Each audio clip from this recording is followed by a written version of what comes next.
Good morning friends. कैसे हैं? All well? चलिए हम आगे बढ़ते हैं। हमारा आज का पहला टॉपिक स्टार्ट करेंगे अकाउंट्स का, part of company accounts, profit prior to incorporation.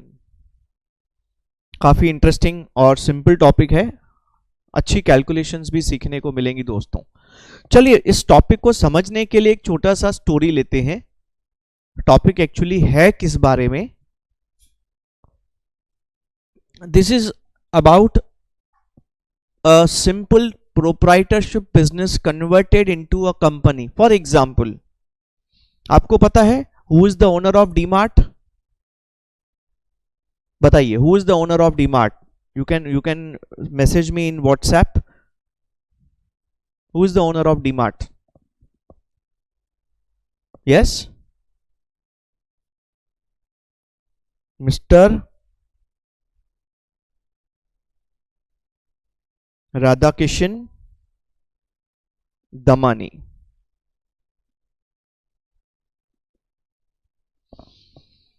See, Mr. Radhakishan Damani first started the business as a sole proprietor.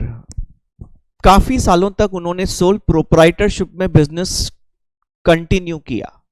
किराने का उनका बिजनेस था, ग्रोसरी का पूरा। अब उन्होंने सोचा कि यार ये बिजनेस को अगर हमें एक्सपांड करना है, वांट टू एक्सपांड, उन्होंने उनके ब्रेन में ना वॉलमार्ट का एक पर्टिकुलर कॉन्सेप्ट आया था। तो उन्होंने सोचा why not to expand the business like Walmart. और दोस्तों, अगर आपको बिजनेस को, if you want to expand the business on a large scale, then sole proprietorship won't work. What he did, उन्होंने एक कंपनी इनकॉर्पोरेट किया और अपने रनिंग बिजनेस को उस कंपनी में ले लिया। तो what he did, a running business, sole proprietorship business converted into a joint stock company.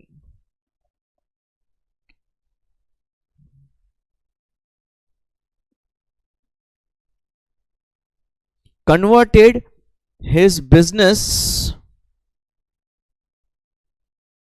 into a joint stock company। क्या रखा कंपनी का नाम? Avenue supermarkets limited. ये कंपनी का ब्रांड नेम है, कंपनी का नाम है मतलब। पहले वो क्या था? Sole proprietor. बाद में क्या बन गया? वो कंपनी। तो जब भी आप एक रनिंग बिजनेस को, running proprietorship business, running partnership business को कंपनी में कन्वर्ट करते हैं, तो ये टॉपिक सामने आ जाएगा आपके। Conversion of firm into a company. कौन से ईयर में किया है हमारे इस दोस्त ने?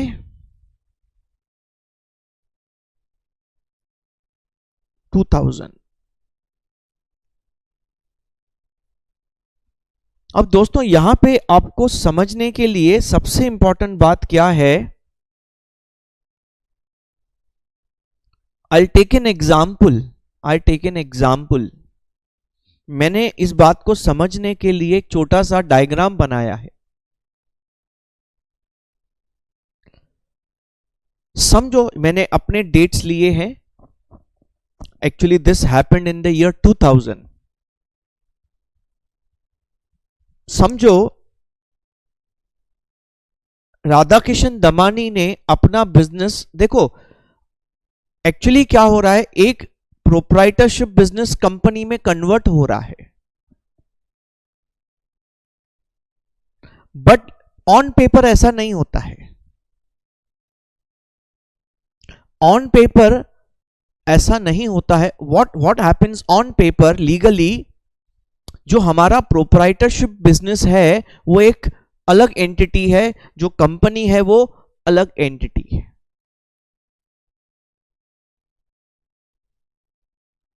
तो ऑन पेपर क्या होता है, बात को आप समझना।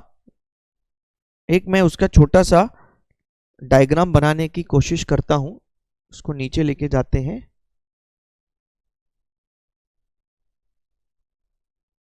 देखो ये हमारा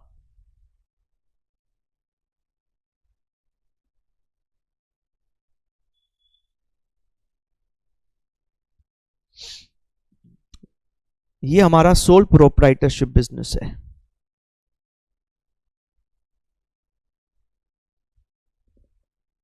और ये हमारा न्यू कंपनी है जो हमने बनाया। प्रोप्राइटरशिप का ओनर कौन? आरडी राधा किशन दमानी।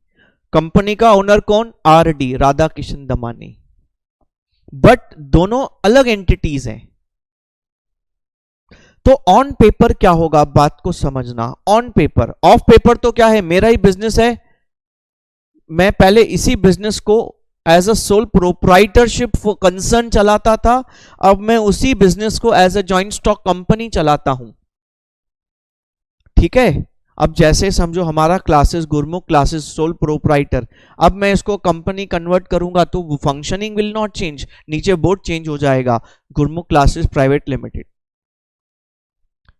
तो दोस्तों हमारा ये जो आरडी है, इसने अपने बिजनेस को जब कंपनी में कन्वर्ट किया, ऑन पेपर क्या होगा, समझो बात को आप। ऑन पेपर ऐसा दिखाया जाएगा कि ये बिजनेस कंपनी को बेचा गया। ये बिजनेस किसको बेचा गया? कंपनी को बेचा गया, सेल कर दिया। और कंपनी ने बदले में पेमेंट किया।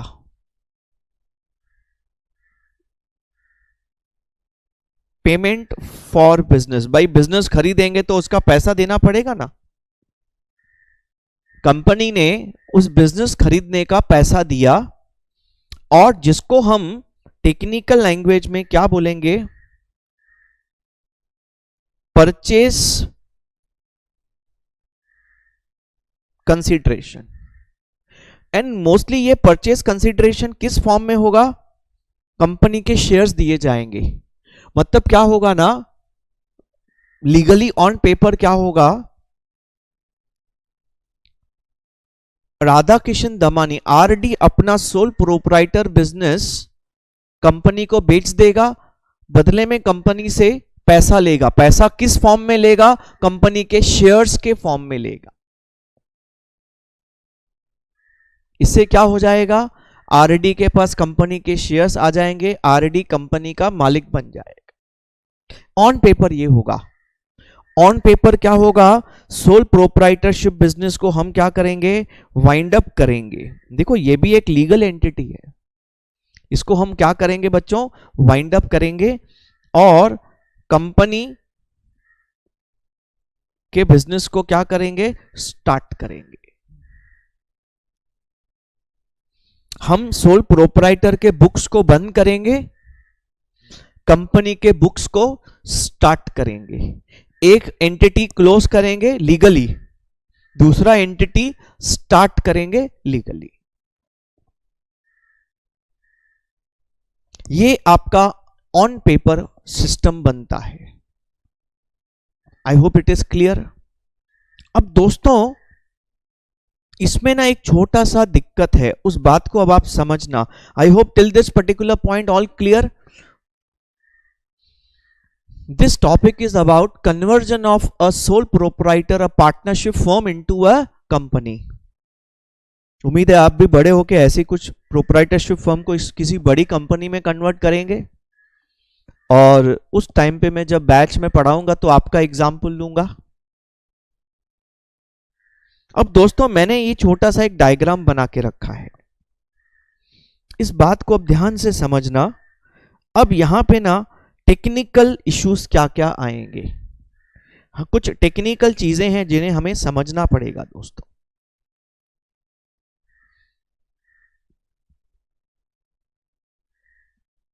समझो 1/4/18 को आरडी एक एग्रीमेंट साइन हुआ। उस एग्रीमेंट के थ्रू आरडी ने अपना बिजनेस, सोल प्रोप्राइटर बिजनेस किसको बेच दिया? कंपनी को बेच दिया।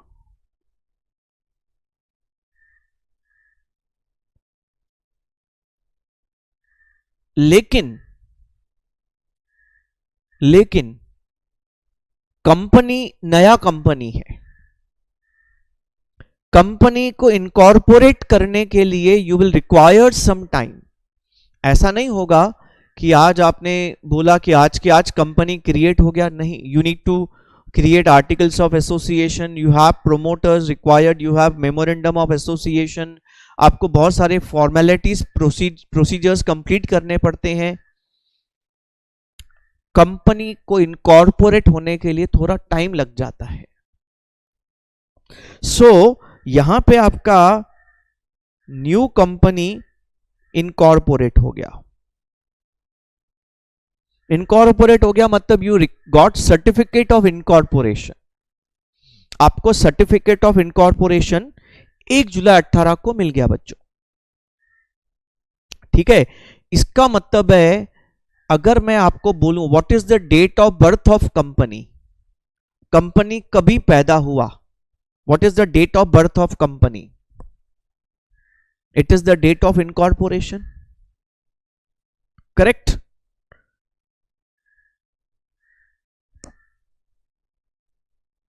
Tell me, what is the date of death of proprietorship business? देखो मैंने ऊपर आपको बताया बिजनेस को खत्म कर देंगे, कंपनी को जिंदा, एक मरेगा एक जिंदा होगा, पुनर्जन्म, पुनर्जन्म का कॉन्सेप्ट है। आप मुझे बताओ 1 जुलाई बता रहे खुशहाल जी, किस डेट को बिजनेस का डेथ हो गया?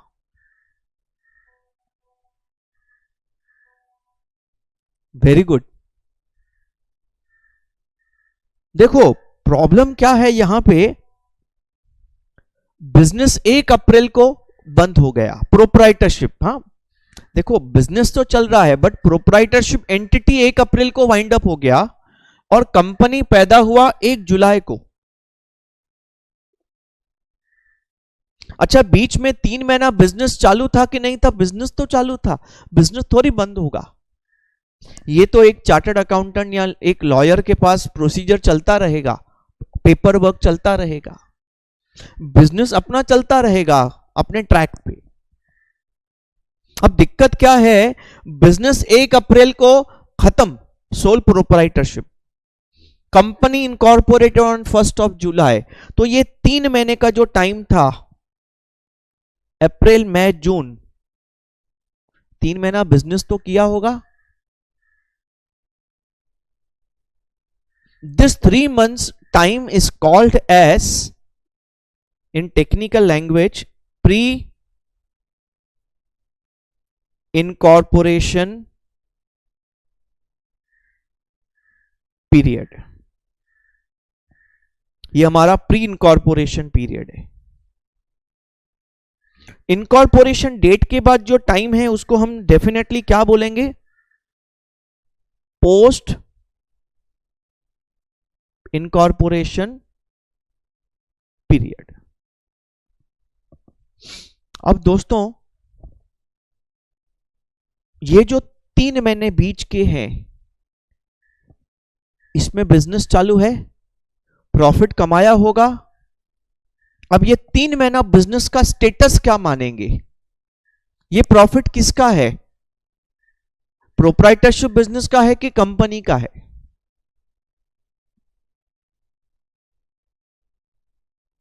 ये जो 3 महीने का प्रॉफिट है ना, इसी प्रॉफिट को नाम दिया है क्या? Profit prior to incorporation. Prior मतलब बिफोर इनकॉर्पोरेशन।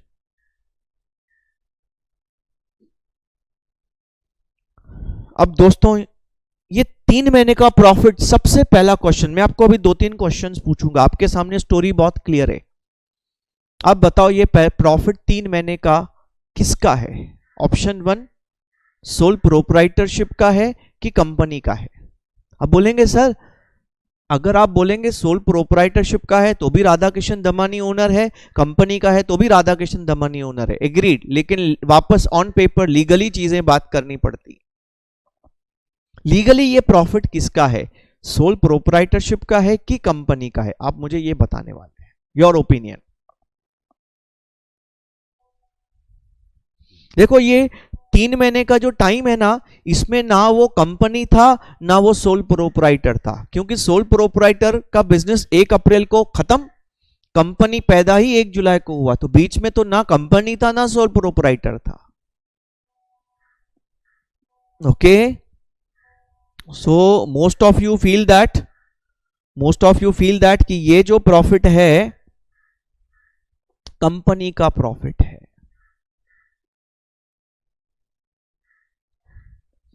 बहुत बढ़िया, this profit belongs to company.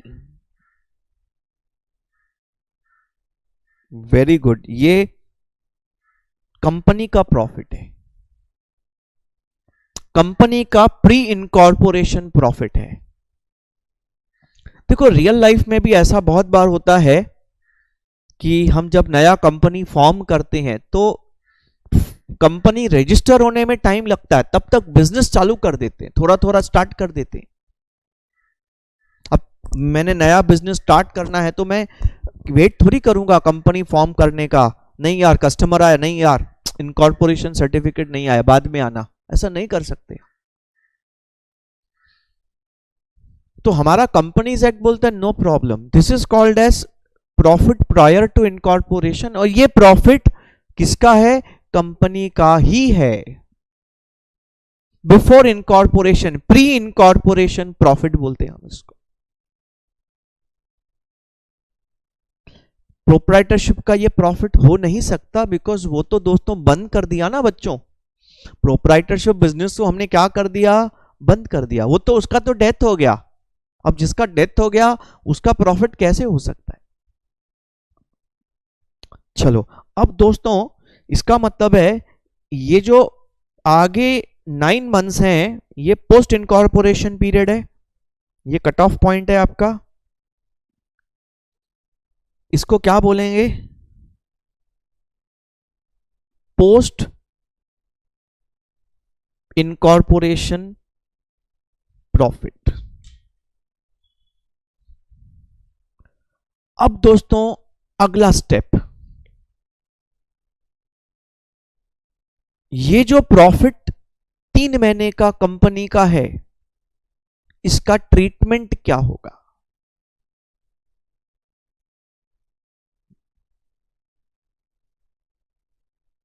Companies act क्या बोलता है?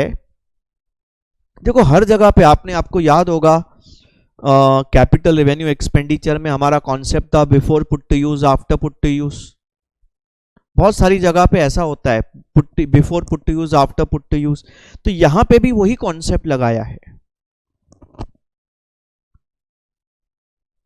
कंपनीज एक्ट क्या बोलता है? ये जो 3 मंथ्स का प्रॉफिट है इस प्रॉफिट को हम कैपिटल प्रॉफिट मानेंगे, ये रेगुलर रेवेन्यू प्रॉफिट नहीं।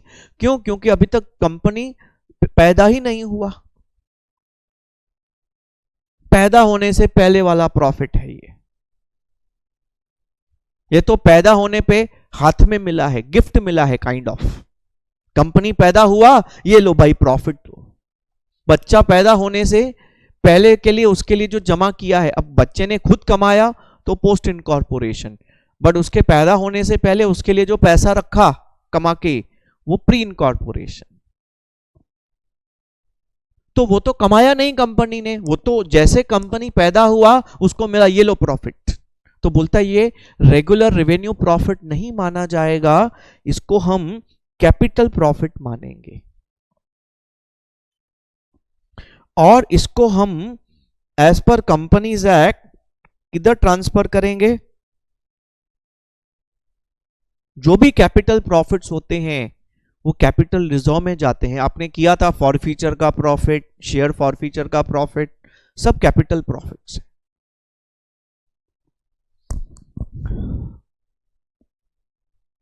वैसे ही ये जो आपका पोस्ट इनकॉर्पोरेशन प्रॉफिट है, ये तो कंपनी ने कमाया है, कंपनी का नॉर्मल प्रॉफिट है। और नॉर्मल प्रॉफिट को हम कौन सा प्रॉफिट बोलते हैं बच्चों? नॉर्मल प्रॉफिट को हम कौन सा प्रॉफिट बोलते हैं? Revenue profit. ये कंपनी का प्रॉफिट एंड लॉस अकाउंट में दिखाया जाएगा। कहने का मतलब है when a business sole proprietor partnership business is converted into a company, after conversion it takes some time to get the company incorporated. Till that time business is going on, profit is coming in every now and then. So this profit earned by the company before incorporation is called as profit prior to incorporation. And as per Companies Act, this profit is not a regular revenue profit. This is termed as a capital profit. It is to be credited to capital reserve. तो दोस्तों ultimately हमारा topic में काम क्या होने वाला है? हम प्रॉफिट्स को दो पार्ट्स में डिवाइड करेंगे, pre incorporation profit and post incorporation.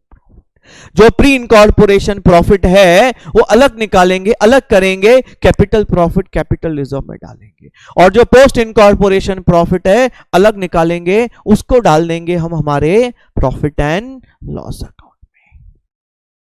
अरे कुछ कुछ समझा क्या? थोड़ा बहुत खोपड़ी में गया क्या?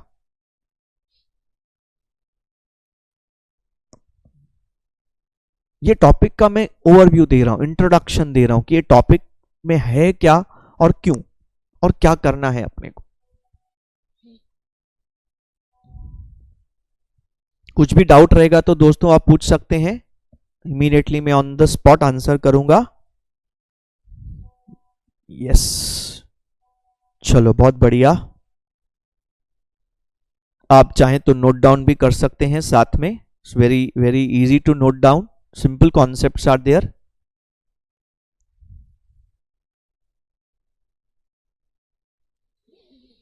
कई बार अगर आपको नोट डाउन करने में दिक्कत है तो आप स्क्रीनशॉट्स निकाल सकते हैं, और अगर आप लैपटॉप या टैबलेट में देख रहे हैं लेक्चर तो ज़्यादा इफेक्टिव रहेगा, इन द सेंस कि स्क्रीन ज़्यादा बड़ा रहता है ना, तो उतना font size and all that will be better and clear to view. ठीक है, अगर आप कोई टैबलेट या टैबलेट का साइज बड़ा रखिएगा, टैबलेट या लैपटॉप, छोटा लैपटॉप भी आता है, मिनी लैपटॉप बोलते हैं, वो भी आप अगर इन्वेस्टमेंट करते हैं, लेते हैं तो बहुत बेनिफिशियल होने वाला है। देखो क्या होगा ना, समझो ऑफलाइन लेक्चर आ गए तो भी ये लैपटॉप आपको ना एक बार लिया तो 3-4 साल तो बहुत हेल्प करेगा, क्योंकि अगले 1 साल के बाद आप आर्टिकल शुरू करने वाले हैं। और at the same time even though offline lectures will come in the picture, मैं ऑनलाइन ये रिकॉर्डिंग्स चालू रखूंगा, revision lectures and all that will keep on coming, understood? वो अलग से आपको मिलते रहेंगे। ठीक है, तो आपके पास रहेगा तो बहुत बेनिफिशियल हो जाएगा। उसको आप EMI पे ले लेंगे तो आपको दिक्कत नहीं आएगा, प्रेशर नहीं आएगा। मिनी लैपटॉप आता है, mini laptop is also fine, no problem at all. Mini laptop is also fine. Tablet लेंगे तो भी चलेगा।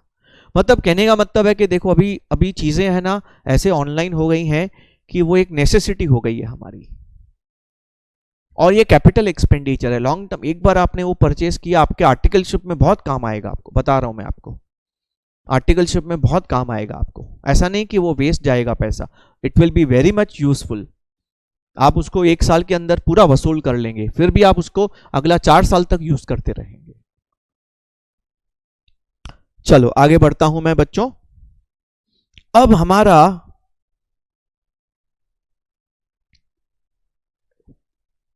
मेन कैलकुलेशन पार्ट स्टार्ट होएगा। ध्यान देना, बहुत टेक्निकल, मस्त एकदम अच्छे से समझ के आगे बढ़ेंगे। अब दोस्तों आप मुझे बताओ, मैं ये 3 महीने का और ये 9 महीने का अलग अलग प्रॉफिट कैसे निकालूं? मुझे ये 3 महीने का प्रॉफिट अलग चाहिए, मुझे 9 महीने का प्रॉफिट अलग चाहिए।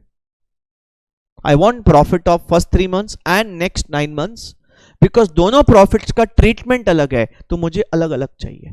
वैसे कभी हम ऐसा करते नहीं, हम तो साल का प्रॉफिट निकालते हैं, सीधा बैलेंस शीट में लेके जाते हैं। यहां पे ऐसा नहीं, अलग अलग करना पड़ेगा। Now the problem is how to calculate profit of 3 months and 9 months separately.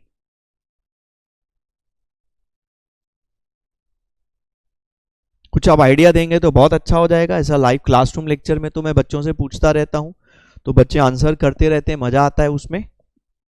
अलग अलग ओपिनियंस आते हैं और कुछ कुछ क्रिएटिविटीज भी आती हैं, डिस्कशन में मजा आता है वो। 3 महीने का प्रॉफिट अलग चाहिए, 9 महीने का प्रॉफिट अलग चाहिए। देखो प्रॉफिट मतलब अब यहां पे मुझे नेट प्रॉफिट चाहिए, लेकिन नेट प्रॉफिट के लिए पहले ग्रॉस प्रॉफिट निकालना पड़ेगा। तो स्टेप वाइज सोचेंगे। Option 1, let us make a separate trading account of 3 months and separate trading account of 9 months. Can it be done? एक काम करते हैं ना, 3 महीने का ट्रेडिंग अकाउंट अलग बनाओ, 9 महीने का ट्रेडिंग अकाउंट अलग बनाओ, जीपी अलग अलग मिल जाएगा आपको। तो पहला हम ग्रॉस प्रॉफिट की बात करेंगे, वो खत्म करके फिर नेट प्रॉफिट की बात करेंगे। पहले let us talk about trading account. अब अपना टारगेट क्या है, अभी अपना फोकस क्या है? अपने को 3 और 9 महीने का प्रॉफिट अलग अलग चाहिए। अब हमारा पूरा डिस्कशन कैसे निकालना है उस पे रहेगा। ध्यान देना बच्चों, मैं अगर आपको पूछूं क्या ट्रेडिंग अकाउंट बनाए 3 और 9 महीने का अलग अलग, वुड इट वर्क? चलेगा, काम होगा?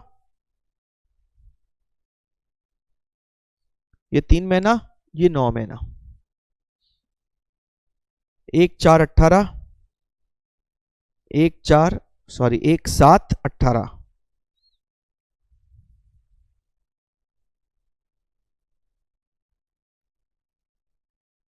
और 31 मार्च 19।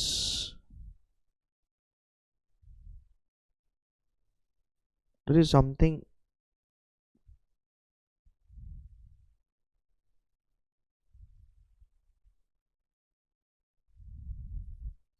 हाँ दोस्तों, अगर मैं 3 मंथ्स का ट्रेडिंग अकाउंट और 9 मंथ्स का ट्रेडिंग अकाउंट अलग अलग बनाता हूं तो एक बेसिक दिक्कत क्या आएगा समझो। ये ओपनिंग डेट है, ये closing date. Second trading account का ये ओपनिंग डेट होगा, ये क्लोजिंग डेट होगा। और आप जब ट्रेडिंग अकाउंट बनाते हैं तो आपको ओपनिंग और क्लोजिंग स्टॉक्स लगते हैं, ठीक है। अब यहां पे स्टॉक अवेलेबल है, यस, कोई टेंशन नहीं है। तो लास्ट ईयर के क्लोजिंग स्टॉक को करंट ईयर का ओपनिंग स्टॉक बोलेंगे, कोई दिक्कत नहीं है। क्या 31 मार्च 19 का स्टॉक अवेलेबल है? यस, बिकॉज ईयर एंड पे क्लोजिंग स्टॉक तो वैसे ही हम निकालते हैं फाइनल अकाउंट्स बनाने के लिए। अब दिक्कत क्या आएगा, अगर मैं 3 महीने का ट्रेडिंग अकाउंट बनाता हूं तो मुझे ये डेट का स्टॉक निकालना पड़ेगा जो मेरा पहले 3 महीने का क्लोजिंग स्टॉक होगा।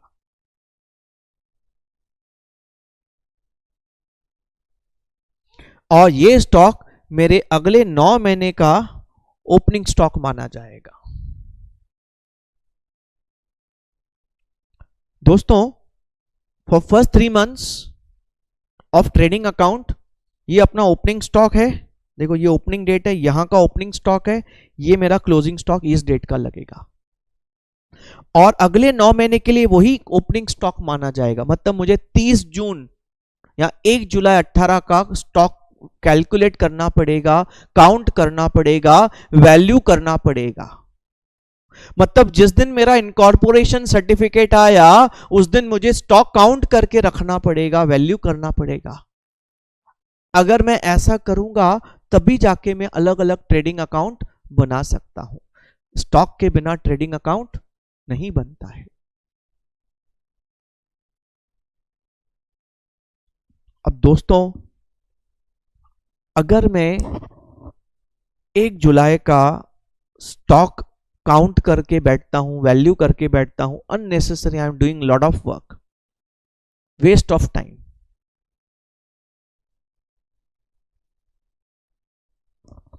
सेपरेट ट्रेडिंग अकाउंट बनाना पॉसिबल है, पॉसिबल है, but it will involve lot of work.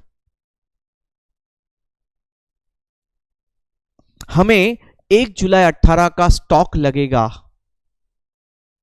which will serve as closing stock of first 3 months and opening stock of remaining 9 months.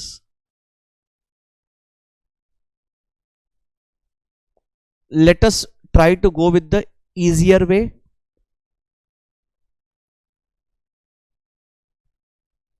Making trading account for 3 months and 9 months would be difficult, as it would require stock on date of incorporation, that is 1 जुलाई। फिर भी हम कुछ questions करेंगे जिसमें हम trading बनाएंगे और तरीके से, स्टेप बाय स्टेप समझेंगे। अच्छा, अगर मैं अलग अलग ट्रेडिंग अकाउंट नहीं बना पा रहा हूं बट डिफिकल्ट नहीं करूंगा, डिफिकल्ट काम इजी करूं ना थोड़ा, तो कोई और तरीका। मुझे, आपका टारगेट क्या है? मुझे 3 महीने का जीपी अलग चाहिए, 9 महीने का जीपी अलग चाहिए। आप थोड़ा हेल्प करो बच्चों, मैं कैसे करूं, क्यों कर रहा हूं, ये तो अभी क्लियर है सबको। किसी को स्टिल डाउट है क्या क्यों कर रहा हूं? क्योंकि पहला 3 महीने का प्रॉफिट कैपिटल प्रॉफिट है, बाकी 9 महीने का प्रॉफिट रेवेन्यू प्रॉफिट है। दोनों का अलग अलग ट्रीटमेंट है, तो दोनों अलग अलग कंप्यूट करने पड़ेंगे। अब मेरा टारगेट ये है बच्चों, कैसे करें?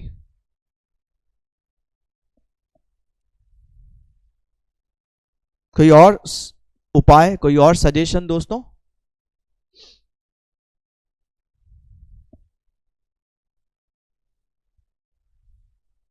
मैं आपको दूसरा मेथड देता हूं।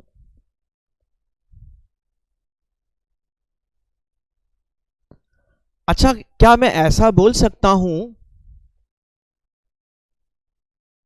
More the sales more the GP, less the sale less the GP? जितना ज्यादा सेल उतना ज्यादा जीपी, जितना कम सेल उतना कम जीपी? क्या मैं ये बोल सकता हूं बच्चों? यस और नो? यस। अब मैं दूसरा टेक्निक यूज करूंगा। Yes, very good.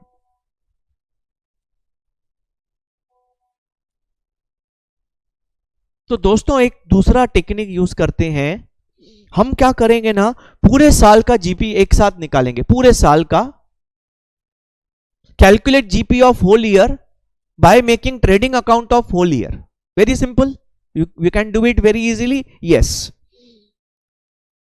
फिर क्या करने का ना, उस ग्रॉस प्रॉफिट को प्री एंड पोस्ट में, प्री इनकॉर्पोरेशन पोस्ट इनकॉर्पोरेशन में डिवाइड कैसे करेंगे? सेल्स के रेशो में। जो पीरियड में जितना ज्यादा सेल्स उतना ज्यादा जीपी, उस रेशो में डिवाइड कर देंगे। तो उस रेशो में डिवाइड करेंगे तो क्या हो जाएगा? प्रॉपर जीपी कैलकुलेशंस हो जाएंगे। एक मिनट दोस्तों, हाँ, I got my pen down.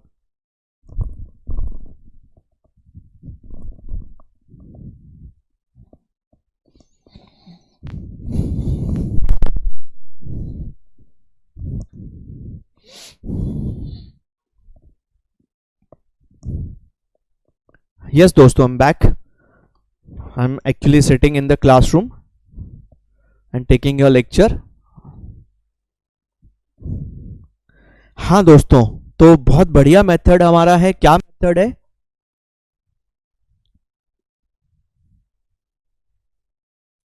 Calculate gross profit of whole year and divide in pre post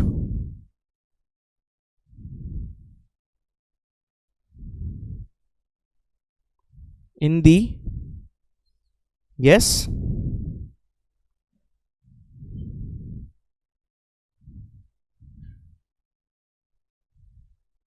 sales ratio. क्या रेशो में इसको बच्चों डिवाइड कर देंगे? हम सेल्स रेशो में डिवाइड कर देंगे। क्या लॉजिक लगाया हम लोगों ने? बहुत ही सिंपल लॉजिक लगाया। वो लॉजिक हम नीचे लिख देते हैं।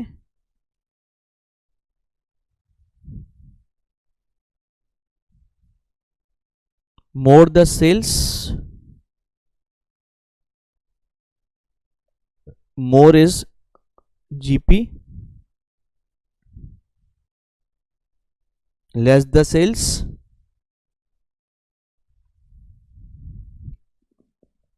More the sales more is GP, less the sales less is GP.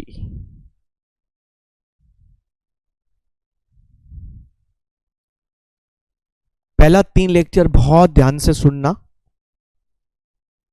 उसके बाद आपको मेरे लेक्चर सुनने की जरूरत नहीं पड़ेगी। चौथे लेक्चर से आप अपने आप कैलकुलेशंस करेंगे। पहला खाली 3 लेक्चर ध्यान से सुनना। 3 लेक्चर में वो पूरा कॉन्सेप्ट निचोड़ के आपके खोपड़ी में डाल दूंगा मैं।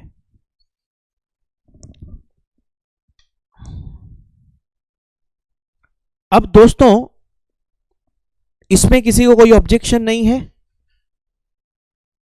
बोलेंगे सर एक छोटा एग्जाम्पल ले लो तो और मजा आएगा। बढ़िया, बहुत अच्छी बात है, छोटा एग्जाम्पल ले लेता हूं।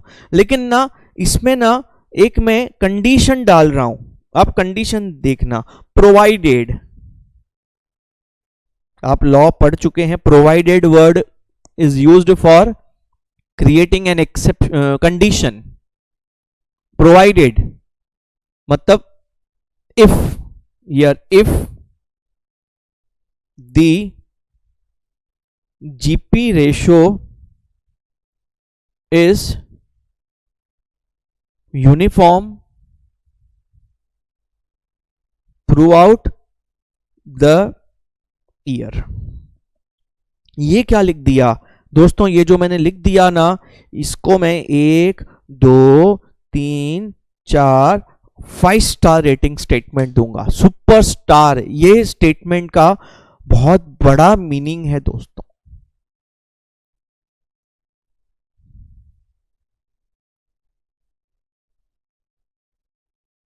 दोस्तों छोटा सा एग्जाम्पल के साथ मैं इसको एलोबरेट करूंगा। एग्जाम्पल कंप्लीट होने के बाद आपको स्टेटमेंट्स एकदम क्लियर हो जाएंगे।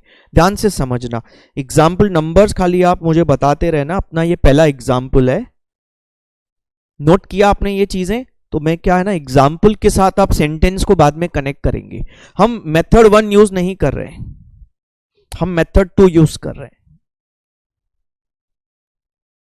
बहुत सिंपल है। एक साल का ट्रेडिंग अकाउंट बनाओ, साल का जीपी निकालो, उसको आप सेल्स के रेशो में डिवाइड कर दो।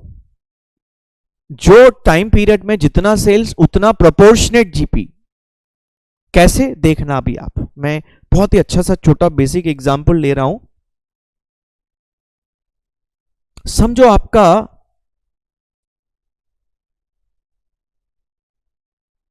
प्री इनकॉर्पोरेशन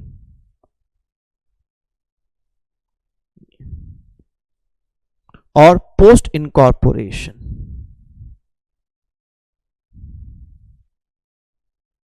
टोटल भी कॉलम बना देते हैं दोस्तों। I hope the visibility of the slide is good.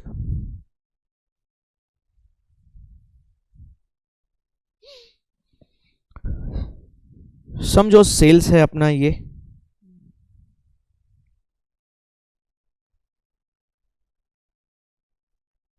Sales,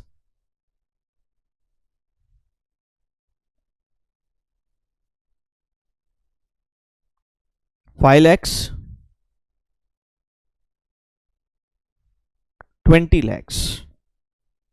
Total sales,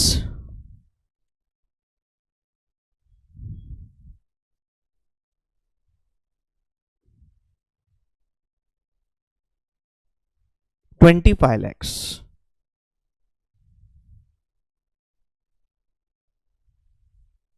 समझो कंपनी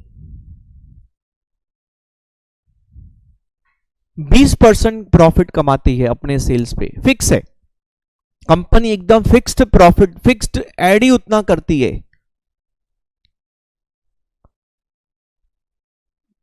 20%,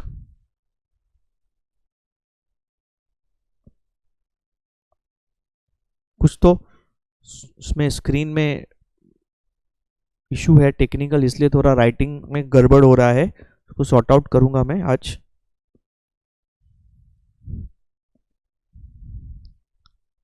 %20 प्रॉफिट कंपनी कमाती है, पहले भी, प्री इनकॉर्पोरेशन में भी, पोस्ट इनकॉर्पोरेशन में भी। स्टैंडर्ड प्रॉफिट है कंपनी, कभी कम ज्यादा नहीं, स्टैंडर्ड एवरेज, ये एवरेज होता है। तो बताओ कंपनी का ग्रॉस प्रॉफिट कितना होगा? प्री इनकॉर्पोरेशन में सेल्स का 20%, देखो by default percentage on sales माना जाता है, तो सेल्स का 20% बोला तो 1 लाख प्रॉफिट प्री इनकॉर्पोरेशन में जीपी कमाया, पोस्ट में कितना 4 लाख, टोटल 5 लाख। अब मेरे को आप ये बताओ सेल्स रेशो क्या है? सेल्स रेशो क्या है? 1:4। अच्छा, ग्रॉस प्रॉफिट क्या रेशो में है? 1:4। इसका मतलब है अगर मुझे आप टोटल ग्रॉस प्रॉफिट दें, अगर आप मुझे टोटल ग्रॉस प्रॉफिट दे दें और अगर मैं उसको सेल्स के रेशो में डिवाइड कर दूं तो मुझे प्रॉपर प्री पोस्ट का ग्रॉस प्रॉफिट करेक्ट अमाउंट मिल जाएगा। 1:4। ये मैंने प्रूव किया कि जो रेशो में सेल्स होता है वही रेशो में ग्रॉस प्रॉफिट भी होता है।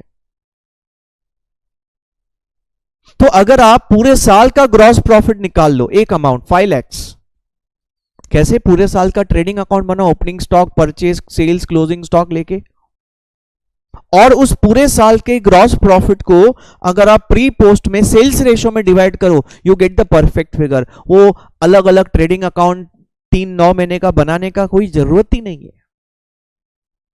उसके लिए ना अननेसेसरी डेट ऑफ इनकॉर्पोरेशन का स्टॉक लगेगा, उसके बिना भी हम बनाएंगे, डोंट वरी, वो टेक्निक भी आपको मैं सिखाऊंगा, ग्रेजुअली एक एक स्टेप आगे बढ़ेंगे।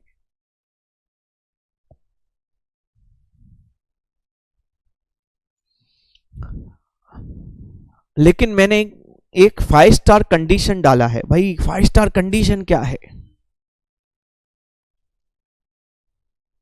ये रूल तभी करेक्ट है, ये रूल तभी करेक्ट है दोस्तों, अगर मेरा gross profit percentage through out the year same है।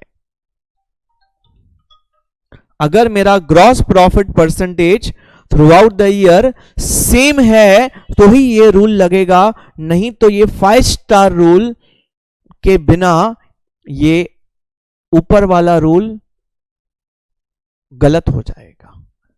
आप बोलेंगे सर ये भी प्रूव करके दिखाओ, अरे अब भी प्रूव करके दूंगा, एक एक चीज एग्जाम्पल के साथ टेक्निकली प्रूव करेंगे और आगे बढ़ेंगे।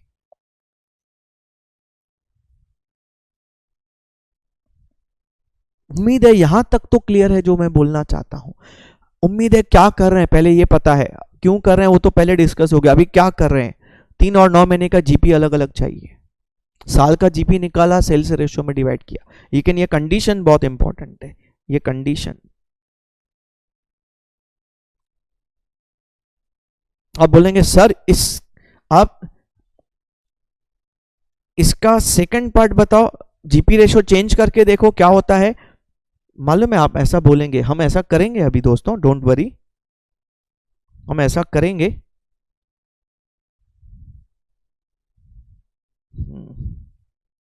अभी हम एक दूसरा एग्जाम्पल क्रिएट करके देखेंगे। नीचे आ जाते हैं।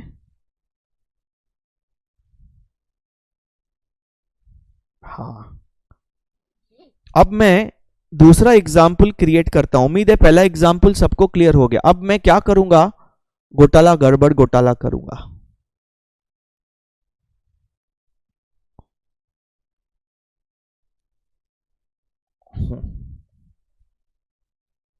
पोस्ट इनकॉर्पोरेशन ने, कंपनी ने ना सेलिंग प्राइस बढ़ा दिया। उनके सेलिंग प्राइस बढ़ाने की वजह से पोस्ट इनकॉर्पोरेशन का जीपी रेशियो हो गया, कलर चेंज है वो देखना, 25%। क्योंकि सेलिंग प्राइस बढ़ा दिया हम लोगों ने, ठीक है। 25% के हिसाब से, या हमने सेलिंग प्राइस नहीं बढ़ाया, हो सकता है कंपनी फॉर्मेट क्रिएट होने के बाद हमारी कम हो गई, हमने बल्क में परचेज करना स्टार्ट किया। पहले जब डीमार्ट था, वो डीमार्ट एक छोटा सा किराने का दुकान था।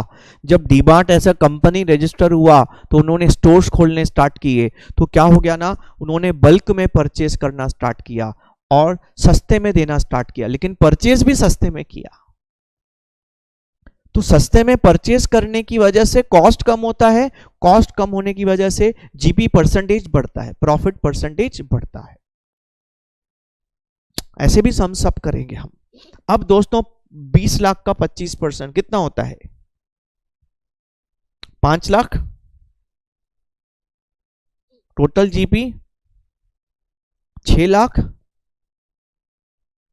अब ध्यान से ऑब्जर्व करेंगे, आपका जीपी का जो रेशो है 1:5 है, जबकि आपका सेल्स का रेशो है 1:4, ऊपर है आपका।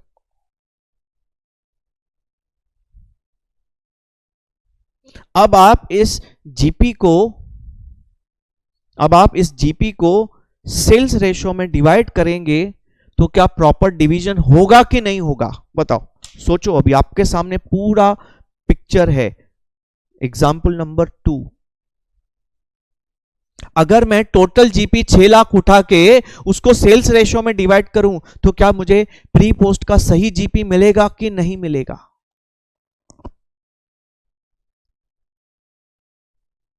यस बच्चों,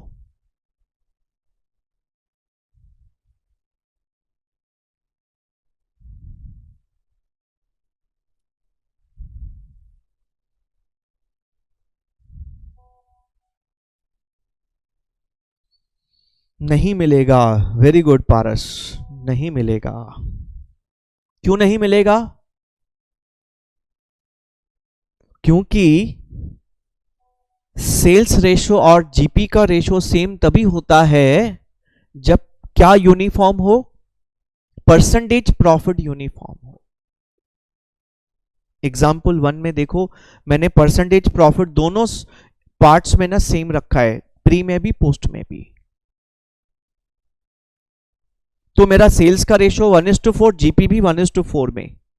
तो अगर मैं यहां पे इस टोटल जीपी को सेल्स के रेशो में डिवाइड करूं तो करेक्ट जीपी 100% आएगा। बट यहां पे क्योंकि मेरा परसेंटेज प्रॉफिट चेंज हो गया पोस्ट में, sales will not be used, sales ratio can not be used for dividing gross profit. तो क्या करेंगे? ऐसा वर्किंग नोट बना के कैलकुलेट करेंगे।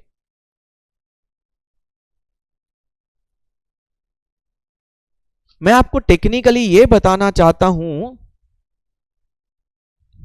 कि जब आप मेथड नंबर 2 यूज करेंगे, ये हमारा मेथड नंबर 2 है। इस मेथड नंबर 2 को हम एक बहुत बड़े से बॉक्स में डाल देते हैं। ये हमारा मंत्र है पूरा, ये मंत्र है हमारा। इस मंत्र में मैंने एक स्टेटमेंट लिखा है, मैंने उस स्टेटमेंट को नीचे अमाउंट्स के साथ, कैलकुलेशंस के साथ प्रूव करके दे दिया आपको।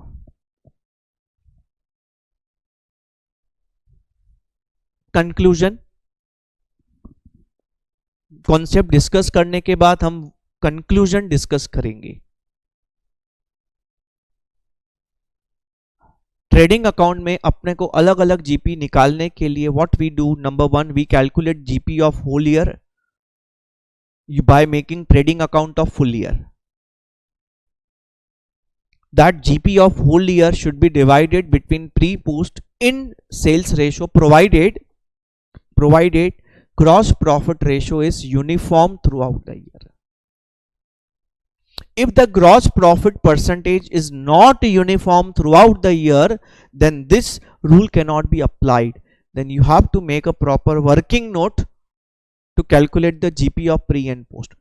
करेंगे वो भी, कोई टेंशन नहीं, उसको भी करेंगे मैथमेटिक्स, कोई टेंशन नहीं। अभी आपको ये पता चलेगा कि मैथमेटिक्स सब्जेक्ट ना फाउंडेशन में था क्यों, क्योंकि अकाउंट्स में, कॉस्टिंग में, हर एफएम सब्जेक्ट में, हर जगह ना वो मैथमेटिक्स यूज होता है। मैथमेटिक्स बोला तो बेसिक मैथमेटिक्स यूज होता है, आपका वो इंटीग्रेशन डेरिवेटिव्स यूज नहीं होता है, लॉगरिथम ये नहीं यूज होता है, बेसिक मैथमेटिक्स यूज होता है। कौन सा? Ratio, proportion, equations. जो आपने पहला टॉपिक किया था ना, रेशियो, प्रोपोर्शन एंड इक्वेशंस, ये बहुत ज्यादा हम यूज करने वाले हैं, ठीक है। चलो पहले यहां तक कोई डाउट है तो पूछ लो दोस्तों। ये दोनों एग्जाम्पल आपके स्क्रीन पे, ये एग्जाम्पल आपके स्क्रीन पे आ गया। कोई भी दिक्कत है तो पूछ लो, नहीं तो आगे बढ़ेंगे हम लोग।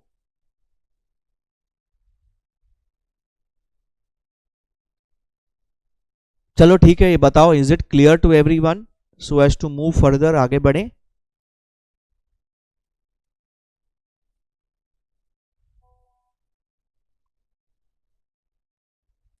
ठीक है, बहुत बढ़िया, चलो वेरी गुड। चलो दोस्तों, हमने ग्रॉस प्रॉफिट तो निकाल लिया, हमने ग्रॉस प्रॉफिट तो हमने निकाल लिया। अब आएंगे नेट प्रॉफिट के ऊपर, अब आएंगे प्रॉफिट एंड लॉस अकाउंट के ऊपर।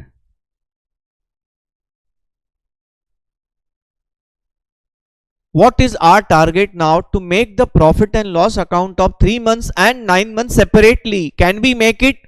Yes, we can make it.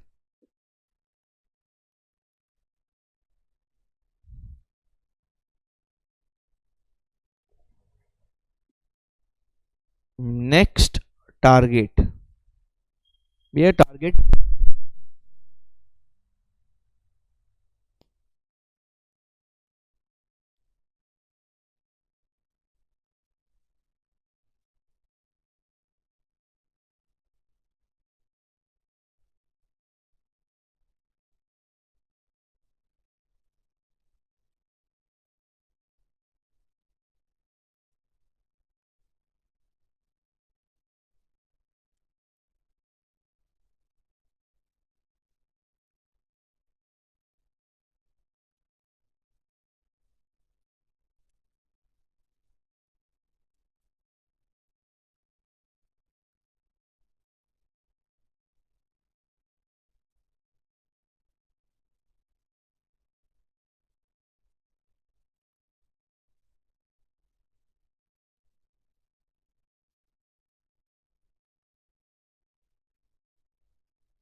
आया अभी देखो, यस। हाँ दोस्तों, I think the audio problem is solved. Okay, चलो आगे बढ़ेंगे। अगला टारगेट अपना दोस्तों, now what is the next target? Next target is to calculate net profit of pre incorporation and post incorporation separately। अपने को अब प्री एंड पोस्ट का नेट प्रॉफिट निकालना है। ग्रॉस प्रॉफिट तो अलग अलग मिल गया, अब कैसे करेंगे? तो दोस्तों हम उसके लिए अलग अलग प्रॉफिट एंड लॉस अकाउंट बनाएंगे। कैसे अलग अलग प्रॉफिट एंड लॉस अकाउंट बनाएंगे? छोटा सा मैं आपको फॉर्मेट बना के दे देता हूं। छोटा सा फॉर्मेट में आपको जजमेंट आ जाएगा, फिर हम उसके रूल्स और कॉन्सेप्ट्स की बात करेंगे।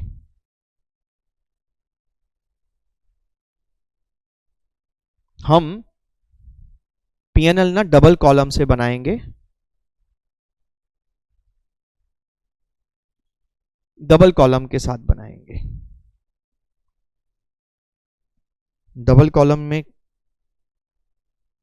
क्या क्या लिखेंगे?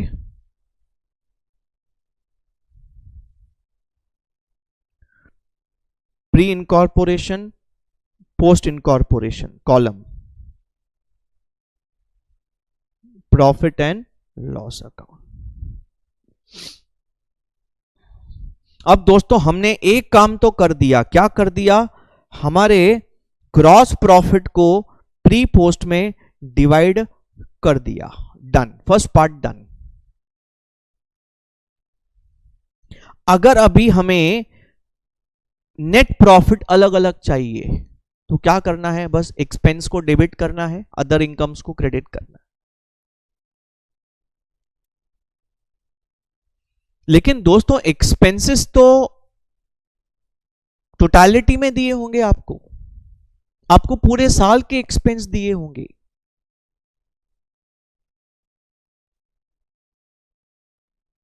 अब आप वो पूरे साल के एक्सपेंस को प्री पोस्ट में डिवाइड करेंगे। कैसे डिवाइड करेंगे? अब इसी के ऊपर काम करेंगे।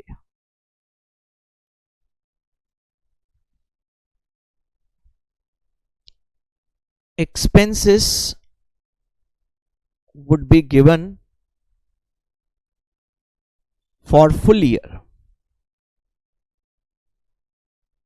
We need to divide expenses. हमको ना वो खर्चे को ना प्री पोस्ट में डिवाइड करना पड़ेगा। कैसे? ये अभी हमारा दिमाग लगाना पड़ेगा। अब बताओ कैसे करना चाहिए?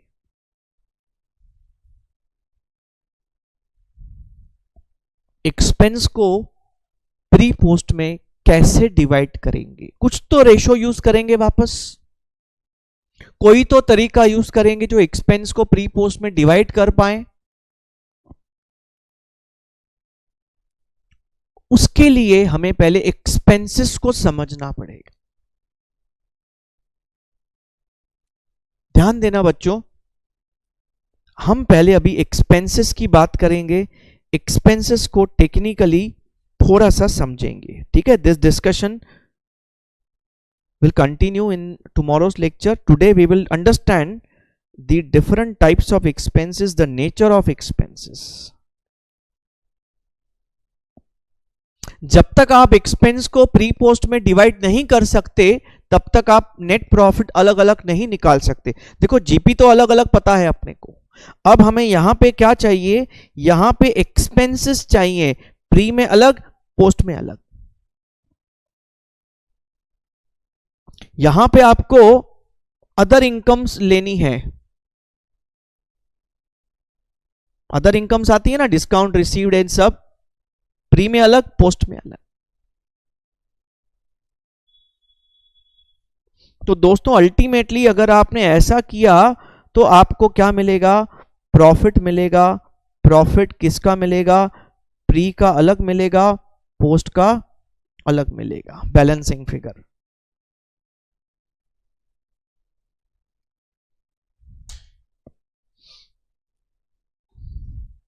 तो अगला टारगेट अपना क्या है, how to divide expenses between pre and post, because question में आपको ईयर के टोटल एक्सपेंस दिए होंगे। अब सोचेंगे इसके ऊपर, बहुत इंटरेस्टिंग डिस्कशन है। मैं एक्सपेंस को ना 4 टाइप्स में डिवाइड करूंगा, बट मैं बेसिकली एक्सपेंस को 2 पार्ट्स में डिवाइड करूंगा। बाय नेचर एक्सपेंस का जो स्वभाव होता है, एक्सपेंस का क्या होता है, अपना एक स्वभाव होता है, उसके बेसिस पे एक्सपेंसेस हमारे 2 टाइप के होते हैं। कौन से 2 टाइप के होते हैं, एक होते हैं फिक्स्ड एक्सपेंसेस, एक होते हैं वेरिएबल एक्सपेंसेस। कौन से एक्सपेंस दूसरे वाले होते हैं, वेरिएबल एक्सपेंसेस। फिक्स्ड एक्सपेंस क्या होते हैं, कुछ आइडिया? बिजनेस के बारे में सोचो, आप एक दुकान में बैठे हैं, आप सोचो आपके पेरेंट्स के, आप दुकान में बैठे हैं, आपके दिमाग में पेरेंट्स में दुकान के खर्चे घूम रहे हैं, क्या क्या खर्चा होता है, तो उसमें फिक्स्ड मतलब क्या,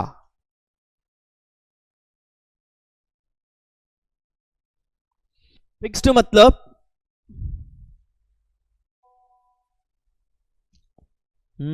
फिक्स्ड मतलब amount is constant, fixed, irrespective of turnover।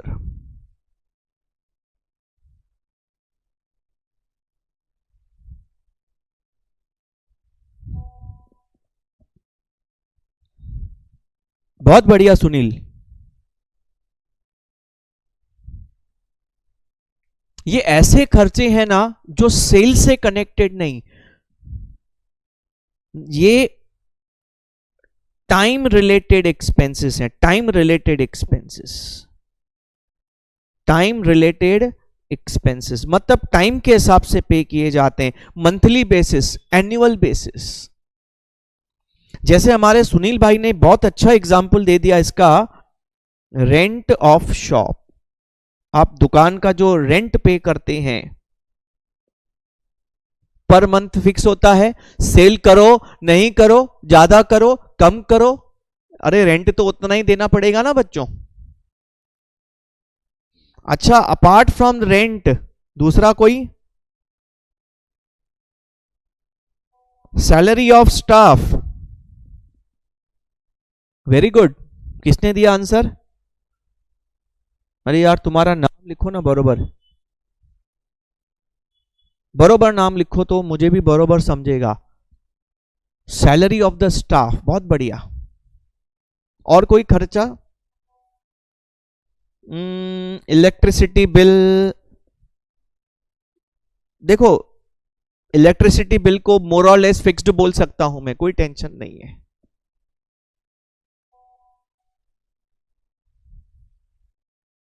लेकिन ये कभी कभी फिक्स्ड नहीं भी होता है, कभी कभी उसके लिए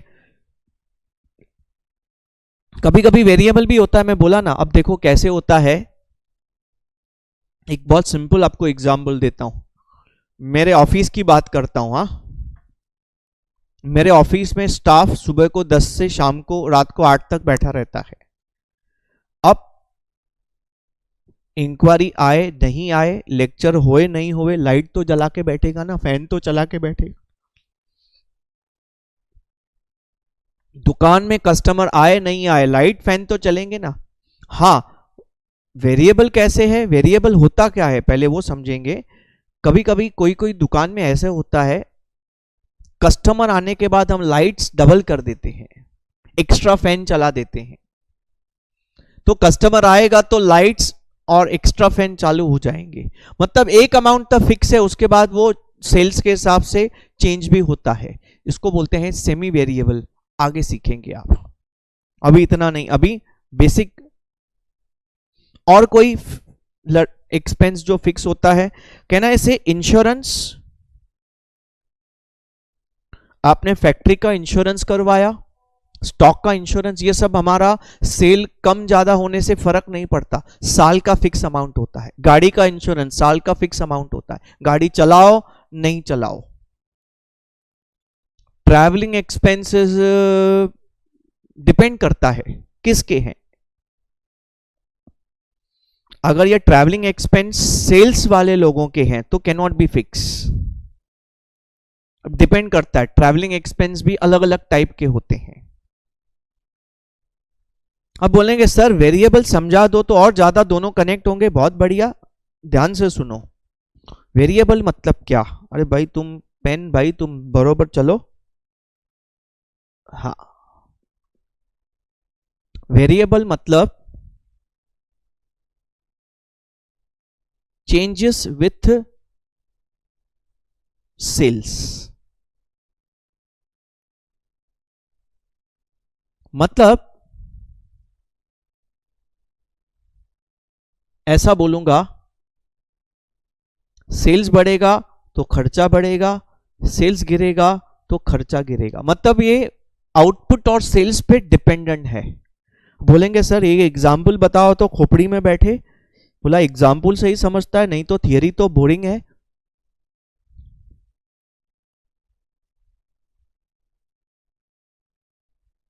बेस्ट एग्जाम्पल, सेल्स कमीशन। जितना ज्यादा सेल्समैन सेल करेगा उतना कमीशन ज्यादा देंगे, कम सेल करेगा कम कमीशन देंगे। बहुत बढ़िया। दूसरा,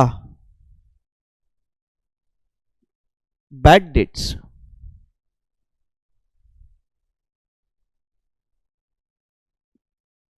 तीसरा, एडवर्टाइजमेंट। इनफैक्ट मैं ट्रैवलिंग एक्सपेंस को यहां पे लेना चाहूंगा।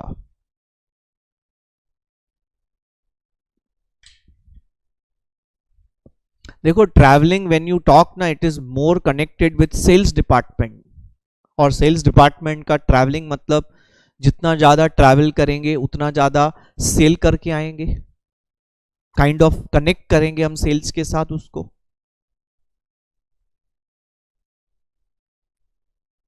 और हर हर जगह पे एक्सेप्शन भी होता है। कभी कभी एडवर्टाइजमेंट फिक्स्ड भी होता है। एडवर्टाइजमेंट का कैसे सोच है, ज्यादा एडवर्टाइजमेंट ज्यादा सेल्स, कम एडवर्टाइजमेंट कम सेल्स, ऐसा कनेक्ट करते हैं। लेकिन कभी कभी प्रैक्टिकली एडवर्टाइजमेंट फिक्स भी होता है। हमारा मंथली फिक्स है भाई,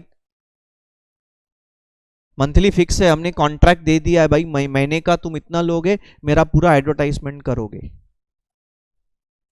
तो बहुत ही सब्जेक्टिव कॉन्सेप्ट्स हैं। लेकिन अगर प्रॉब्लम साइलेंट है तो क्या करना है मैं वो सिखा रहा हूं आपको। अच्छा कुछ और एग्जाम्पल्स, एक काम करते ना, मैं एग्जाम्पल देता हूं, आप मुझे बताना कि ये कैसे होगा। अच्छा एक बात बताओ, एक बात बताओ, जो भी फिक्स्ड एक्सपेंसेस हैं आपके, आपके जो भी फिक्स्ड एक्सपेंसेस हैं, आप उसको प्री पोस्ट में कैसे डिवाइड करेंगे तो ज्यादा अच्छा होगा? Can you try out? सोचो।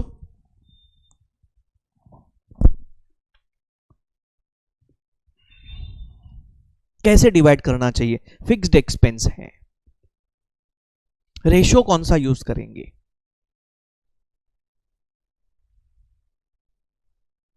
देखो दिमाग लगाओ, देखो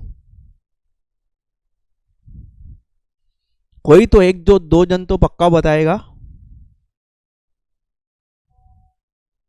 ओके, तो हमारे पारस भाई ने आंसर दे दिया, मुस्कान ने आंसर दे दिया, वेरी गुड। मैं एक बहुत ही प्रॉपर वर्ड यूज करूंगा, आप जो बोल रहे हैं वही चीज लिख रहा हूं। इसको हम बोलते हैं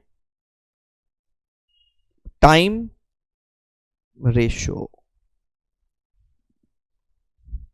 देखो ये टाइम से रिलेटेड एक्सपेंस है तो टाइम के रेशो में डिवाइड होंगे। प्री इनकॉर्पोरेशन 3 महीना, पोस्ट इनकॉर्पोरेशन 9 महीना, 3:9, 1:3। Very good, excellent.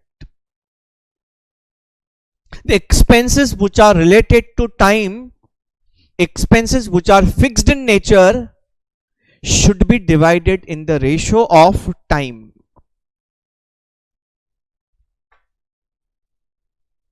Very, very, very, very clear, simple.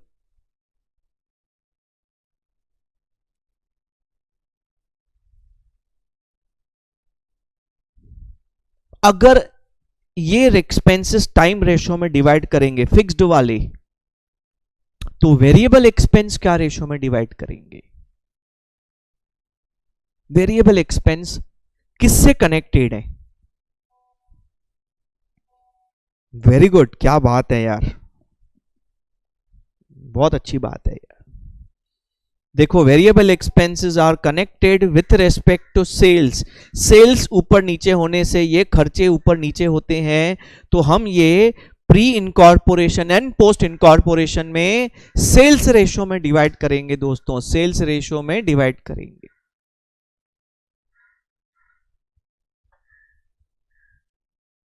बहुत स्ट्रेट फॉरवर्ड है।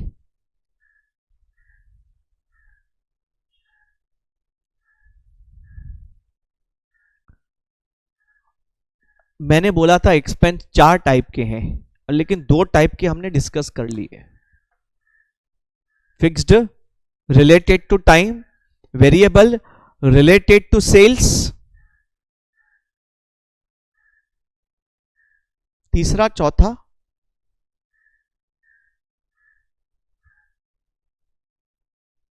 अब हम एक काम करेंगे, एक ना टेबल बनाएंगे बहुत बढ़िया सा, मैं उसमें तीसरा चौथा डालूंगा और हम लिस्ट बना देंगे, बहुत बढ़िया सा लिस्ट बना देंगे। वो लिस्ट दिमाग में आ गया मतलब अपने को प्रॉफिट एंड लॉस अकाउंट बन गया।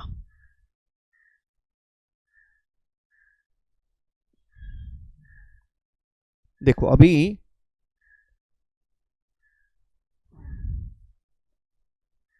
1 2 3 4 बोला सर नाम तो बताओ। अरे बताता हूं यार, किधर जा रहा हूं, उल्लासनगर में ही हूं, रुको यार। कौन से एक्सपेंसेस टाइम रेशो में डिवाइड होंगे उसका लिस्ट, सेल्स रेशो में डिवाइड होंगे उसका लिस्ट। कुछ कुछ ऐसे एक्सपेंसेस होते हैं which are incurred in a particular period.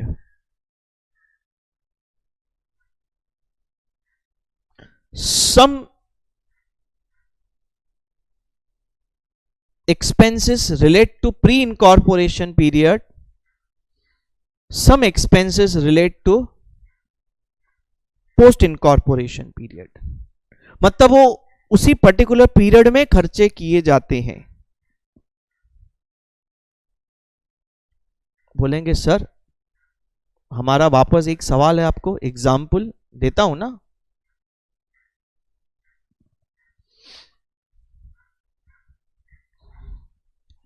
देखो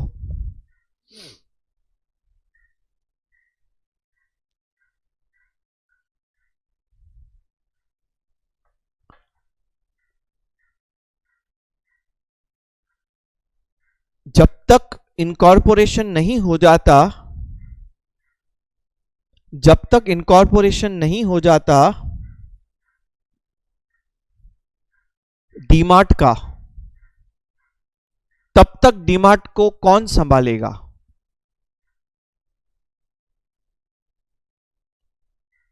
the owner who sold business to DMart,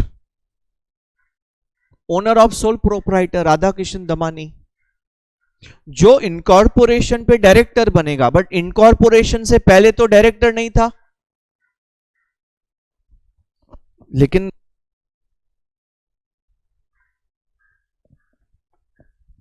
तो वो सैलरी ले रहा था उसकी, क्योंकि उसने तो बिजनेस बेच दिया था, अब वो काम करेगा तो सैलरी लेगा। तो व्हाट आई वुड से,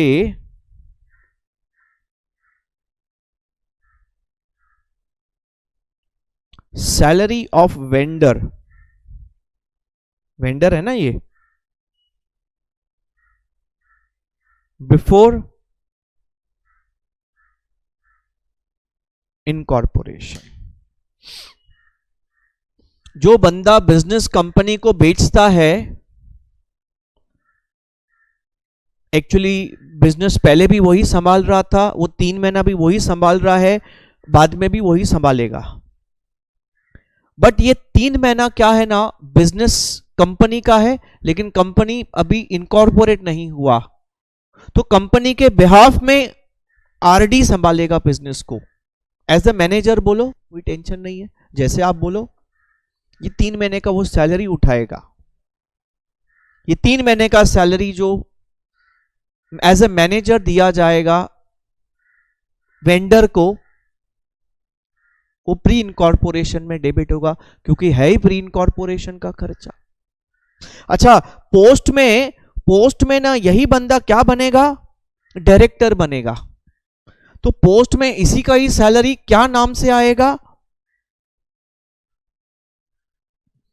नाम बदल जाएगा, बंदा वही है लेने वाला, पोस्ट में यही बंदे का नाम क्या बन जाएगा, डायरेक्टर।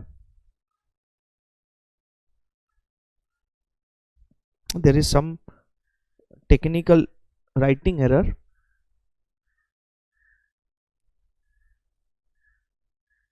डायरेक्टर रेम्यूनरेशन, अरे बंदा वही है, खाली प्री में ना उसको क्या नाम दिया होगा, सैलरी टू वेंडर, पोस्ट में क्या नाम दिया होगा, सैलरी टू डायरेक्टर, बंदा वही है। अब डायरेक्टर इनकॉर्पोरेशन के बाद ही बनता है, पहले नहीं बनता है, तो डायरेक्टर सैलरी बोला तो पोस्ट में आएगा, और उसी बंदे को सैलरी आप प्री में दे रहे हैं तो डायरेक्टर सैलरी नहीं, वेंडर सैलरी बोलेंगे, प्री में ले लेंगे उसको। अच्छा, आपको पता है कंपनी फॉर्मेशन के खर्चे लगते हैं, कंपनी फॉर्मेशन एक्सपेंस, वो भी प्रॉफिट एंड लॉस अकाउंट में खर्चा दिखाते हैं। ये प्री में जाएंगे कि पोस्ट में जाएंगे कि रेशो में डिवाइड होंगे, कंपनी फॉर्मेशन एक्सपेंसेस, सोचो।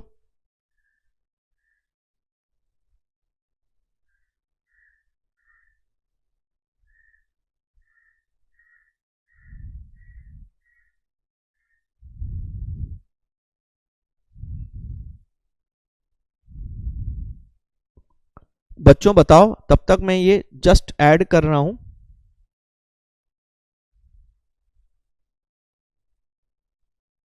कमीशन ऑन सेल्स, अब बताओ कंपनी फॉर्मेशन एक्सपेंसेस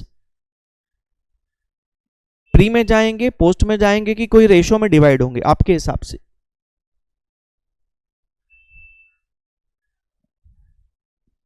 पोस्ट में, ओके। देखो, कंपनी फॉर्मेशन एक्सपेंसेस, बहुत बढ़िया पारस, पोस्ट में जाएंगे। क्यों पोस्ट में जाएंगे? बहुत सिंपल लॉजिक है, कंपनी रिलेटेड एक्सपेंसेस पोस्ट में जाएंगे। I repeat, company related expenses post में जाएंगे। कंपनी फॉर्मेशन एक्सपेंसेस, इसको एक और नाम दिया जाएगा, ये आपने 12th में किया होगा, सुना होगा, प्रिलिमिनरी एक्सपेंसेस। यही कंपनी फॉर्मेशन एक्सपेंस का दूसरा नाम है। शेयर इशू एक्सपेंसेस बोलो, कोई कोई इसको ऐसा भी बोलेगा, शेयर इशू एक्सपेंसेस।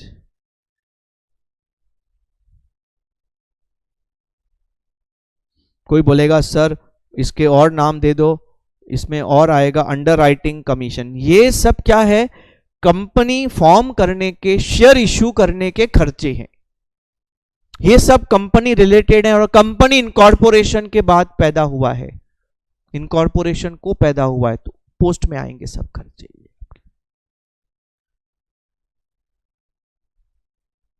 क्लियर? अच्छा, और कौन से खर्चे थे हमारे? ये हमारा ट्रैवलिंग एक्सपेंसेस। ओके, चलिए कुछ एक्सपेंसेस का मैं नाम ले लेता हूं, आप मुझे हेल्प करेंगे, बताएंगे किधर जाएंगे तो ज्यादा अच्छा है। खत्म नहीं होगा स्टोरी आज, कल स्टोरी कंटिन्यू रहेगा। कुछ ऐसे एक्सपेंस हैं जिसको अलग से चार्ट बना के डिस्कस करना पड़ेगा। चलो मैं आपको पूछता हूं, of general office expense 4 options हैं, ABCD: time, sales, pre, post. TS pre post, general office expenses. अब मैं आपका टेस्ट लेता हूं, आप बताएंगे general office expense, time, sales, pre, post, किस तरीके से इसको डिवाइड करना चाहिए, बताइए बच्चों।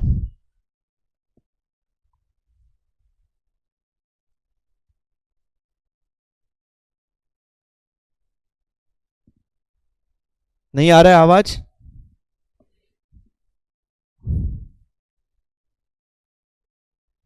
देखो मैं ऐसा बोलूंगा कि ऑफिस के जो एक्सपेंस होते हैं मोर और लेस फिक्स्ड इन नेचर होते हैं। आप ऑफिस के एक्सपेंस की लिस्ट बनाओ, मोर और लेस फिक्स्ड होते हैं, मोर और लेस कांस्टेंट होते हैं। ठीक है ना, ऑफिस का कोई भी रहेगा खर्चा, कोई भी सोच लो ना, डेप्रिसिएशन ऑन एज, सब ये सब चीजें हैं जो देखो आपका ऑफिस में आपका चाय नाश्ता आएगा, फिक्स है ना, रोज उतना ही चाय आएगा नॉर्मली, नॉर्मली बोल रहा हूं, मोर और less fixed in nature.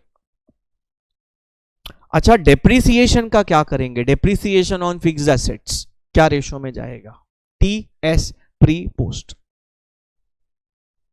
Normally by default. Depreciation T time ratio में जाएगा, सेल्स रेशो में जाएगा, प्री में जाएगा, पोस्ट में जाएगा। बच्चों टाइम रेशो में जाएगा। क्यों? अरे फिक्स होता है ना, 10% पर एनम, 15% पर एनम। हाँ बोलेंगे सर आपने तो CA फाउंडेशन में हमें प्रोडक्शन यूनिट्स मेथड भी सिखाया था, अगर आप वो मेथड फॉलो करते हैं तो वेरिएबल तो सेल्स रेशो में जाएगा। बट दोस्तों by default depreciation 10%, 15% per annum होता है, 20% पर एनम होता है, फिक्स्ड इन नेचर होता है, टाइम रेशो में जाएगा। चलो अब और एक्सपेंसेस, चलो टेलीफोन एक्सपेंसेस, सोचो ना, इसका टाइम से कनेक्शन ज्यादा है कि सेल से कनेक्शन ज्यादा है? ये टाइम पे डिपेंड करता है ज्यादा कि, देखो कब कोई खर्चा टाइम और सेल्स दोनों पे डिपेंड करता है, बट ज्यादा किस पे डिपेंड करता है? बहुत बढ़िया दोस्तों, वेरी गुड। देखो ये भी ऑफिस एक्सपेंस है, ये टेलीफोन एक्सपेंस। अभी तो इसको तो बताना बहुत आसान है, मैं रिचार्ज करवाता हूं मोबाइल का, जियो का, महीने का, 3 महीने का 600 रुपए का, तो मेरा फिक्स्ड है ना यार, 200 महीने का फिक्स है ना, टाइम के हिसाब से जाएगा ना। हाँ, printing and stationery, let's see, printing and stationery, connect करो चीजों को।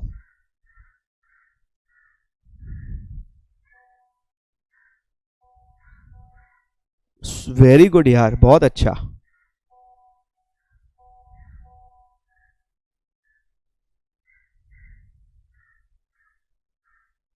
टाइम के हिसाब से जाना चाहिए भी, बहुत बढ़िया। देखो अगेन ऑफिस के रिलेटेड एक्सपेंस, ऑफिस अगेन मैं आपको क्या बोलता हूं ना, 100% टाइम पे कोई भी डिपेंड नहीं करेगा, 100% सेल्स पे कोई डिपेंड नहीं करेगा, बट आप खाली क्या देखना है, ज्यादा कनेक्शन किसके साथ है, टाइम के साथ कि सेल्स के साथ। अगर वो प्योरली सेल्स कम ज्यादा होने से ऊपर नीचे होता है तो सेल्स रेशियो, लेकिन इतना ज्यादा सेल्स की वजह से ऊपर नीचे नहीं जाता, मोर और लेस कांस्टेंट रहता है, मोर और लेस टाइम के हिसाब से चलता है, मोर और लेस, हाँ लगभग, तो टाइम के रेशियो में आपको सोचना है वैसा। चलो ठीक है, अगला क्वेश्चन, अगला एक्सपेंस आपका मैं बताऊंगा। से take an example, carriage outward, carriage outwards, क्या बात है, वेरी इजी, सेल से रिलेटेड है, जितना ज्यादा सेल करेंगे उतना कैरिएज आउटवर्ड ज्यादा पे करना पड़ेगा, बहुत इजी दोस्तों।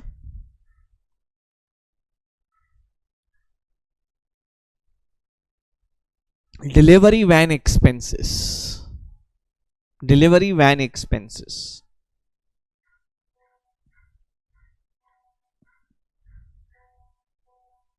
बहुत अच्छा,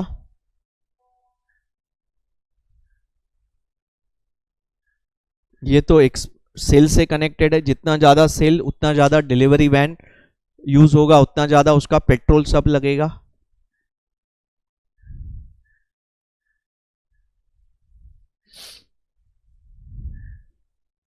अच्छा चलो, repairs and maintenance, repairs and maintenance,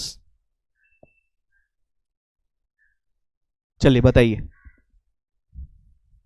क्या करूं, रिपेयर्स एंड मेंटेनेंस को क्या रेशियो में डिवाइड करूं, सोच रहे हैं, अब ध्यान से, टाइम से कनेक्ट कर रहे हैं, फिर सेल से कनेक्ट कर रहे हैं, फिर देख रहे हैं किससे ज्यादा कनेक्ट हो रहा है, तो एक आंसर आया कि सर टाइम से ज्यादा कनेक्ट हो रहा है, पूरा कनेक्ट नहीं होगा टाइम से, या पूरा सेल से कनेक्ट नहीं होगा। मैं आपको कोई भी खर्चे का प्रूफ दिखा सकता हूं, पूरा टाइम या पूरा, कोई हार्डली कोई खर्चा होगा जो पूरा टाइम और पूरा सेल से कनेक्टेड होगा, पर ज्यादा किससे कनेक्ट हो रहा है आपको देखना है।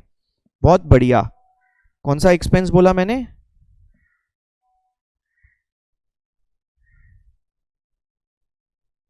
कौन सा एक्सपेंस बोला, मुझे एक्सपेंस ही भूल गया, रिपेयर्स एंड मेंटेनेंस,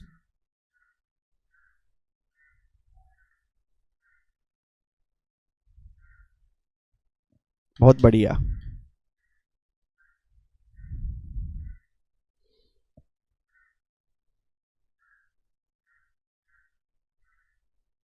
एक ऐसा एक्सपेंस है जिसपे थोड़ा सा डिस्काउंट डिस्काउंट मारा मारी होने वाला है, मैं आपको सोचने के लिए देता हूं, ऑडिट फीस, ऑडिट फीस कैसे डिवाइड करेंगे,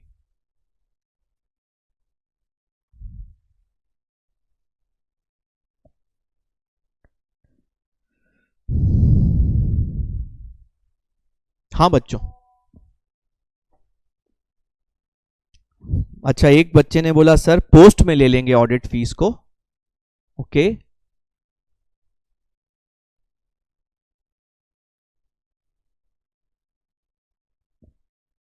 दोस्तों ऑडिट फीस के ऊपर बड़ा डिस्कशन है, डिपेंड करता है आप कौन सी ऑडिट करते हैं, because audit is done under companies act, audit is done under income tax act, तो इनकम टैक्स एक्ट में ऑडिट कभी होता है, कंपनीज एक्ट में कभी होता है, पहले रूल समझने पड़ेंगे, उसके बाद इसमें हमारे इंस्टीट्यूट का ओपिनियन और हमारे दूसरे बुक्स का ओपिनियन डिस्कस करेंगे हम लोग। So it's a very good point two discuss, so will continue this point tomorrow. और एक्सपेंस आप सोच सकते हैं, तो आप think of more and more expense, जगह खाली है, हम ये जगह पूरा फुल कर देंगे, जितने एक्सपेंस पॉसिबल है हम इसमें चार्ट में जोड़ देंगे। और बहुत सारे खर्चे होते हैं दोस्तों, जैसे मैं आपको पूछूं इंटरेस्ट ऑन लोन, चलो आज का आखिरी एक्सपेंस बताओ, इंटरेस्ट ऑन लोन, सेल्स के टाइम, इंटरेस्ट ऑन लोन, बहुत बढ़िया, आपका सेल्स हुए नहीं हुए, इंटरेस्ट मंथली मंथली आपको यहाँ भरना पड़ेगा, मतलब टाइम के हिसाब से भरना पड़ेगा।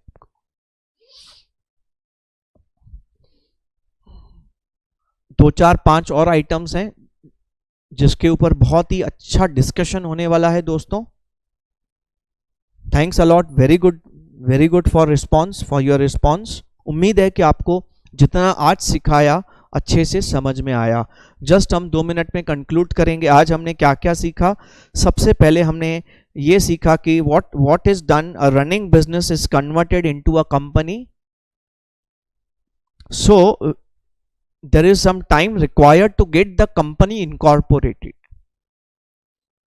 Till that time the business is running on behalf of company. The profit of that period before incorporation belongs to company. As per companies that the profit prior to incorporation is a capital profit, should be taken to capital reserve. But फिर अपने को 3 और 9 महीने का pre and post का profit अलग अलग compute करना पड़ेगा।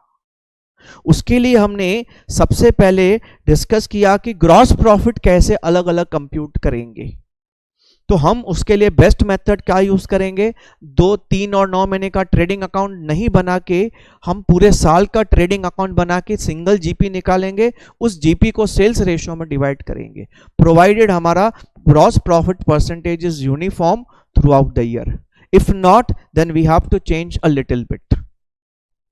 ऐसे एग्जांपल्स में लूंगा नेक्स्ट लेक्चर में, जिसमें ग्रॉस प्रॉफिट रेशियो सेम नहीं है, वो मैंने प्रूव करके दिखाया। उसके बाद हमने बोला चलो यार ग्रॉस प्रॉफिट तो अलग अलग हो गया, अब नेट प्रॉफिट अलग अलग कैसे कंप्यूट करेंगे। उसके लिए हम दोनों प्री पोस्ट का अलग अलग पीएनएल बनाएंगे।